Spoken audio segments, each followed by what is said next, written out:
सो hi guys, हम कर रहे हैं परसेंटेज बेटा। और परसेंटेज में पार्ट वन में ऑलरेडी करवा चुका हूँ। आई एम श्योर आप लोगों ने वॉच किया होगा और अच्छे से समझ भी आया होगा। मैं एक बार दिखा देता हूँ हमने क्या क्या किया था। तो लास्ट पार्ट में बेटा हमने किया था परसेंटेज, जिसमें हमने तीन चीज़ें सीखी थी। पहली चीज़ हमने सीखी थी कि अगर हमें परसेंटेज से फ्रैक्शन की तरफ जाना है तो फ्रैक्शन को मल्टीप्लाई कर देंगे 100 से, तो परसेंटेज में वैल्यू आ जाएगी। दूसरी चीज़ हमने सीखी थी, अगर हमें फ्रैक्शन निकालना है परसेंटेज से तो डिवाइड बाय 100 कर देंगे। और तीसरी बात हमने सीखी थी बच्चों, बेस या फिर इनिशियल वैल्यू क्या होता है। तो बेस या इनिशियल वैल्यू क्या होता है, जो देन या ऑफ के इमीडिएटली बाद आता है वो बेस या इनिशियल वैल्यू कहलाता है। तो आगे बढ़ते हैं आज के टॉपिक में। आई एम श्योर इतना सब बच्चों को समझ में आ गया होगा। तो बच्चों मैं पूरा समझाने वाला हूँ आपको percentage CAT point of view से। कंप्लीट करेंगे हम, विद क्वेश्चंस करेंगे। आने वाले सारे पार्ट देखिएगा ताकि ये टॉपिक पूरा समझ में आए, ठीक है। बीच में छोड़ोगे तो आधा समझ में आएगा, आधा नहीं आएगा, तो तैयारी भी हमारी कंप्लीट नहीं हो पाएगी। तो चलिए आगे बढ़ते हैं। तो अभी लिखिए इसमें, देखो हमने लास्ट जो क्वेश्चन किया था बेटा ये वाला, जिसमें ए के 110 मार्क्स थे, बी के 90 मार्क्स थे। तो मैंने आपको एक बात बताई थी कि यहाँ पे हमने जाने अनजाने में एक फॉर्मूला लगा दिया था जिसका नाम है परसेंटेज चेंज। उसका फॉर्मूला आज करेंगे बेटा और सवाल भी करेंगे। तो परसेंटेज चेंज क्या होता है, बेसिकली फॉर्मूला लिख लीजिए पहले। परसेंटेज चेंज क्या होता है, देखो बिल्कुल बेसिक चीज़ है लेकिन आना चाहिए समझ में। ये होता है हमारा final value minus initial value upon initial value into 100। बस इतना ध्यान रखना। और इनिशियल वैल्यू क्या होता है, इनिशियल वैल्यू वो होता है जो देन या ऑफ के इमीडिएटली बाद आता है, ठीक है। देन या ऑफ के इमीडिएटली बाद, उसी को तो हम इनिशियल वैल्यू बोलते हैं ना बेटा। तो कभी भी हमें परसेंटेज चेंज निकालना है तो हम इस फॉर्मूले का यूज़ करेंगे। अच्छा, अगर मुझे फाइनल वैल्यू निकालनी है, यदि मुझे फाइनल वैल्यू निकालनी है तो मैं कहूँगा इनिशियल वैल्यू को सर मल्टीप्लाई कर दीजिए। किससे बेटा, मल्टीप्लाई कर देंगे हम 1 प्लस माइनस पी बाय 100 से। पी क्या है यहाँ पे, percentage change. Plus P by 100 कब लेंगे सर, जब परसेंटेज इंक्रीज़ होगा। और माइनस पी बाय 100 कब लेंगे, जब परसेंटेज डिक्रीज़ होगा, ठीक है। तो अगर मुझे फाइनल निकालनी है तो इनिशियल को इससे मल्टीप्लाई करूँगा, और अगर मुझे इनिशियल निकालनी है तो मैं फाइनल वैल्यू को इससे डिवाइड करूँगा। किससे, फाइनल वैल्यू को मैं डिवाइड करूँगा 1 प्लस माइनस पी बाय 100 से। ये चीज़ बहुत आसान है, मैं एग्जांपल्स के साथ आपको समझाता हूँ। पहले बेसिक एग्जांपल लेता हूँ, ये तीनों बातें ध्यान से समझिएगा। जैसे फॉर एग्जांपल अगर मैं सवाल में कहूँ बेटा कि 10% का इंक्रीज़ है, कितने का सर, 10% का इंक्रीज़ है, और मुझे बताओ फाइनल वैल्यू इनिशियल वैल्यू का कितने टाइम्स हो जाएगी, तो आप क्या कहेंगे कि सर फाइनल वैल्यू जो है वो इनिशियल वैल्यू का, इनिशियल वैल्यू इंटू, मैं पूछ रहा हूँ इनिशियल वैल्यू इंटू किससे मल्टीप्लाई करूँ। तो आप कहेंगे क्योंकि 10% का इंक्रीज़ है तो आप मल्टीप्लाई करिए 1 प्लस 10 बाई 100 से, बोले तो 1 प्लस 0.1 से, बोले तो 1.1 से। और आप अगर इसे 1.1 से मल्टीप्लाई करते हैं तो आपकी फाइनल वैल्यू आ जाएगी। तो याद रखिए 10% इंक्रीज़ का मतलब है, 10% इंक्रीज़ का मतलब है वैल्यू 1.1 टाइम्स हो जाना। कितना हो जाना, वैल्यू 1.1 टाइम्स हो जाना। ऐसे ही एक बार फिर से, अगर मान लो मैं कहता हूँ कि 30% का इंक्रीज़ है, अब तो डायरेक्ट बता सकते हो 30% का इनका 30% का इंक्रीज़ है, तो हम कहेंगे जो फाइनल वैल्यू है वो इनिशियल वैल्यू का 1 प्लस 30 बाई 100, 30 बाई 100 होता है 0.3, तो 1 में 0.3 ऐड करूँगा तो वैल्यू 1.3 टाइम्स हो जाएगी। बताइए इतना समझ में आ रहा है बच्चों को। अच्छा, फिर से पूछता हूँ बेटा, अगर मान लो 30% का डिक्रीज़ है, 30% का डिक्रीज़ है, और मैं आपसे फाइनल वैल्यू पूछूं तो आप कहेंगे कि सर फाइनल वैल्यू हमें निकालनी है तो फाइनल वैल्यू इनिशियल वैल्यू का 1 माइनस 30 बाई 100, तो बिल्कुल सही सोच पा रहे हैं आप, 1 माइनस 30 बाई 100, तो बेटा ये 0.7 हो जाएगी। कितनी हो जाएगी, 0.7 हो जाएगी। एक बार फिर से, अगर 30% का इंक्रीज़ है लेकिन मुझे फाइनल नहीं, मुझे इनिशियल वैल्यू निकालनी है, तो आप कहेंगे कि सर इनिशियल वैल्यू के लिए सबसे पहले आप फाइनल वैल्यू को डिवाइड कर दीजिए। मैं पूछूंगा किससे, आप कहेंगे सर इसमें 1.3 से डिवाइड होगा। क्यों, क्योंकि 1 प्लस 30 बाई 100 है। देखो नीचे 30% का इंक्रीज़ है बेटा, इंक्रीज़ है तो 1 प्लस 30 बाई 100 करेंगे। एक बार फिर से, अगर मैं कहता हूँ 30% का डिक्रीज़ है बेटा, कितना सर, 30% का डिक्रीज़ है, और अब मैं आपसे अगर पूछूं तो इसमें बताइए इनिशियल वैल्यू कितना हो जाएगी, तो आप कहेंगे देखिए फाइनल पता है अगर हमें, तो हम उसे 1 माइनस 30 बाई 100 मतलब 0.7 से डिवाइड कर देंगे, ठीक है। जैसे एक मैं आपसे पूछ लेता हूँ, सोच के बताइएगा, अगर मैं कहता हूँ कि 9% का डिक्रीज़ है और मुझे फाइनल वैल्यू बतानी है, तो बताइए वो इनिशियल वैल्यू का कितने टाइम्स हो जाएगी। फाइनल वैल्यू इनिशियल वैल्यू का कितने टाइम्स हो जाएगी, तो आप कहेंगे सर वो हो जाएगी 1 माइनस 9/100। 9/100 होता है आपका 0.09। देखिए यहाँ पे वैल्यू रखनी है ना, तो 1 माइनस 9/100, तो आप कहेंगे ये है आपका 0.09। तो वैल्यू हो जाएगी 1 माइनस 0.09, वैल्यू हो जाएगी बेटा 0.91 टाइम्स, क्योंकि ये 0.09 होता है। तो इसका उल्टा भी ट्रू है। देखो अगर 9% का डिक्रीज़ है तो हम कहेंगे वैल्यू 0.91 टाइम्स हो जाना, और इसका उल्टा भी ट्रू है। उल्टा क्या होगा सर? उल्टा ये होगा, अगर वैल्यू 0.91 टाइम्स हो गई है तो there is a decrease of 9%। बस इतनी सी बात याद रखनी है, ठीक है। मैं एग्जांपल देता हूँ बेटा, स्टेटमेंट टाइप सवाल दिखाता हूँ आपको और अच्छे से रिलेट करोगे इन चीज़ों को। नोट्स आप बना रहे होंगे ऐसा मैं एक्सपेक्ट करता हूँ, बढ़िया से नोट्स बनाओ। फाइनल नोट्स आपके तैयार होने चाहिए जो कि आपके एग्ज़ाम में काम आए बेटा। लास्ट में आपके पास कुछ भी काम नहीं आएगा, आपके पास ये नोट्स काम आएंगे जिनको देख के आप फाइनल रिविज़न कर सकते हैं, और आपके अंदर ये कॉन्फिडेंस रहेगा कि मैं पेपर अच्छे से अटेम्प्ट कर सकता हूँ। चलिए बढ़ते हैं पहले सवाल की तरफ। तो ये वाला क्वेश्चन देखिए, सबसे पहले एक बड़ा ही ज़बरदस्त सवाल है। तो क्वेश्चन ये है कि a salt solution contains 2 kg water, 2 kg water and 400 gram salt, 400 gram salt। ये लाइन समझ में आ रही है सबको? A salt solution contain 2 kg water and 400 gram salt. Now the question is find salt percent in remaining solution. Find salt percent in remaining solution if 40% water gets evaporated from it। अगर 40% पानी इसमें से evaporate हो जाता है तो आपको बताना है सोल्ट की मात्रा कितनी रहेगी परसेंटेज की टर्म्स में रिमेनिंग सॉल्यूशन में। तो आप अटेम्प्ट कर सकते हैं, वीडियो को पॉज करके आप एक अटेम्प्ट दे सकते हैं। जनरली जब मैं ये क्वेश्चन क्लास में करवाता हूँ, मेरी क्लास में करवाता हूँ ये क्वेश्चन बेटा, तो कई बच्चे इसको गलत करते हैं, थोड़ा सा इंटरप्रिटेट गलत करते हैं या जल्दबाजी में गलत करते हैं। मैं चाहता हूँ आप गलत ना करें, तो एक बार अटेम्प्ट कर सकते हैं, बट अल्टीमेटली मेरे साथ देखिए आप ये सवाल, मैं बताता हूँ आपको सॉल्यूशन। तो क्वेश्चन को एक बार दोबारा पढ़िए बेटा, मैं आपके लिए पढ़ता हूँ। कहता है salt solution contain 2 kg water and 400 gram salt. Find salt percent in remaining solution if 40% water gets evaporated from it. What does it mean?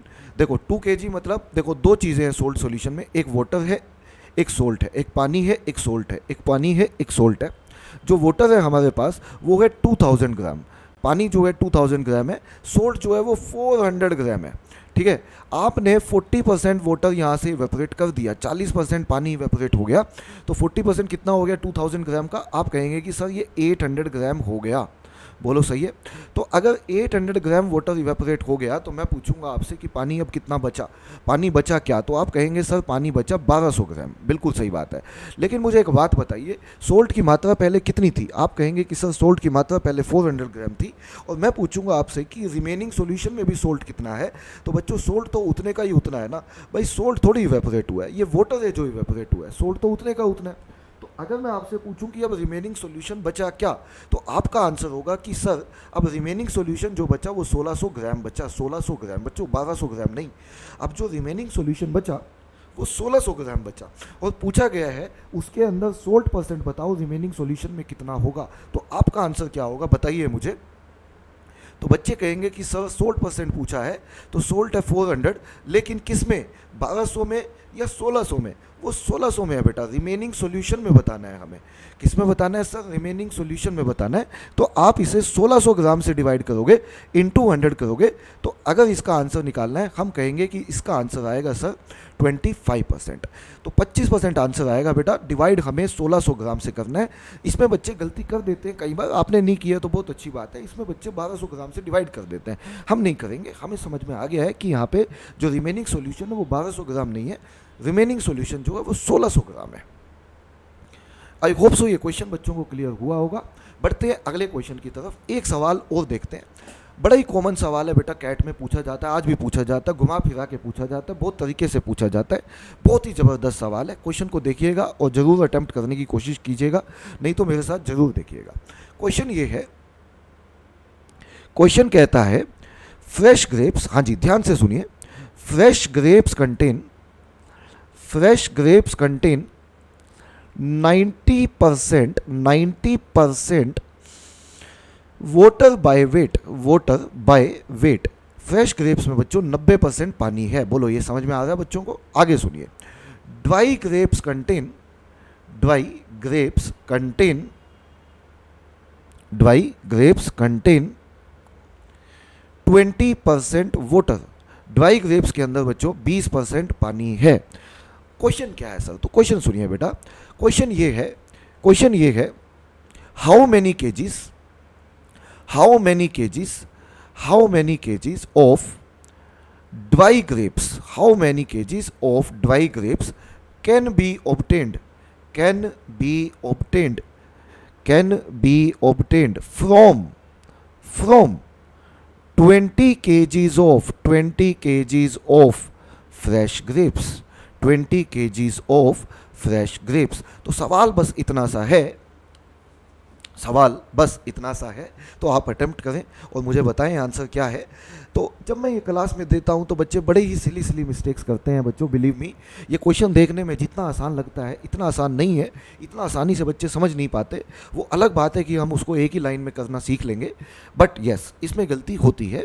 तो गलतियाँ कहाँ होती हैं, कैसे होती हैं वो बताऊँगा, लेकिन सोल्यूशन इसका एग्जैक्ट कैसे बनाना चाहिए वो सारा मैं आपके साथ डिस्कस करता हूँ। देखो सबसे पहले इसमें दो तरह के ग्रेप्स हैं, एक है फ्रेश और एक है ड्राई। फ्रेश हैं ड्राई हैं। अगर मैं आपसे पूछूं कि फ्रेश ग्रेप्स में वाटर जो है वो कितने परसेंट है, तो आप कहेंगे कि सर क्वेश्चन में गिवन है 90% वाटर है। मैंने कहा बिल्कुल सही बात है। अगर मैं आपसे पूछूं कि फ्रेश ग्रेप्स में वाटर अगर 90% है तो मुझे बताइए वो 10% क्या होगा। बच्चे कहेंगे कि सर वो 10% वो सॉलिड पार्ट होगा। मैं पूछूंगा वो सॉलिड पार्ट क्या है, तो बच्चे कहेंगे सर उस सॉलिड पार्ट को हम पल्प बोलते हैं। क्या बोलते हैं बेटा? पल्प बोलते हैं। तो अगर 90% वाटर है तो हम कहेंगे कि सर 10% पल्प है। 90% वाटर तो 10% पल्प है। बोलो ठीक है। ऐसे ही अगर ड्राई ग्रेप्स में 20% वाटर हमें गिवन है तो रेस्ट इज पल्प। तो पल्प कितना हो जाएगा? बच्चे कहेंगे सर पल्प हो जाएगा हमारा 80%। बहुत बढ़िया बच्चे। अब आप मार्केट से बताइए मुझे कितने किलो आप फ्रेश ग्रेप्स खरीद के लाए। तो आप कहेंगे कि सर हम मार्केट में गए थे और मार्केट से हम 20 kgs फ्रेश ग्रेप्स खरीद के लाए। बोलो यही बात है भाई, 20 किलो आप फ्रेश ग्रेप खरीद के लाए थे, कहाँ है ये रहा। और उसने पूछा कितने किलो आपने ड्राई ग्रेप बनाए, तो हम मान लेते हैं हमने x किलो ड्राई ग्रेप बनाए। कितने किलो बेटा? x किलो हमने ड्राई ग्रेप बनाए। और हमें इस क्वेश्चन में x का वैल्यू निकालना है क्योंकि उसने x का वैल्यू पूछा हुआ है। तो एक बात बताइए, आप फ्रेश ग्रेप से, अब सुनिएगा एक लाइन का सवाल है बेटा, लेकिन वो लाइन कैसे लिखनी है वो बहुत इंपॉर्टेंट है। आपने फ्रेश ग्रेप से ड्राई ग्रेप बनाए बेटा, फ्रेश ग्रेप से ड्राई ग्रेप बनाए।